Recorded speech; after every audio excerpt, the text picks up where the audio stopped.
Hello, আসসালামু আলাইকুম। কেমন আছেন সবাই? এই আজকে আবার বেড়ানোর উদ্দেশ্যে বের হলাম বাসার থেকে। স্টেশনে ওয়েট করতেছি। ট্রেন একটা মিস করছি, আস্তে আস্তে ট্রেন মিস হয়ে গেছে। তো দেখা গেছে যে এখন আবার ওয়েট করতেছি, আরেক ট্রেন কখন আসে তাও বুঝতে পারতেছি না। দেখেন, ওই অনেক ঠান্ডা, প্রচুর ঠান্ডা আসলে। কালকে সম্ভবত বরফ পড়তে পারে, এতটুকুই জানাইছে, কিন্তু কালকে বরফ পড়তে পারে। তো দেখা গেছে যে আজ অনেক ঠান্ডা, অনেক শীত। এখানে সারাসারি ডলাডলি করতেছে। ওই দিক দিয়ে পুরো পাহাড়, পাহাড়ের নিচে এই পাশ পাহাড় দেখেন কত উপরে।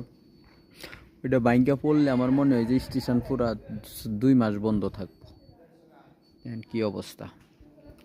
ওই পাশে একজন অপেক্ষা করতেছে, এখানে ছেলে মেয়েরা ইটালিয়ানরা ডলাডলি করতেছে। আরেকজন ওই পাশে পিলারের গুড়ির দাঁড়ায় রয়েছে একটা স্টেশনে।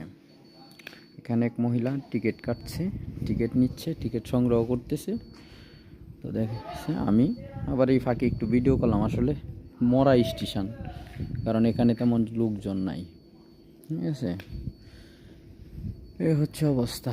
যাক, তো আপনারা সবাই কেমন আছেন? আসলে শীতের মধ্যে দাঁড়ায় থাকতে অনেক কষ্ট হচ্ছে। তো ভাবলাম দেখেন কি অবস্থা, পাহাড়ের অবস্থা। এই যে দেখেন পাহাড়ের অবস্থা। ওরা চিল্লাপাল্লা করতেছে, কি কাজ চাই,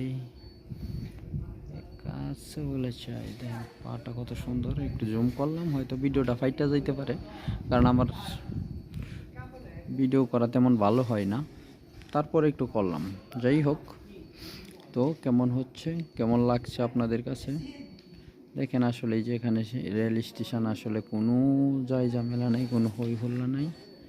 ঠিক আছে, তো ওরা দেখেন কি করতেছে, ওরা একটা আরেকটার উপরে ডলাডলি করতেছে। তো আচ্ছা, বিদায় নিলাম, আপনারা আবার দেখাবেন পরে। হ্যালো, আসসালামু আলাইকুম। কেমন আছেন সবাই? এই আজকে আবার বেড়ানোর উদ্দেশ্যে বের হলাম বাসার থেকে।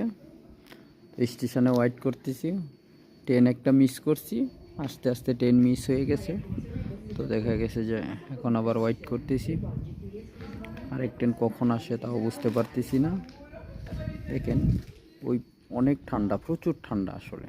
কালকে সম্ভবত বরফ পড়তে পারে,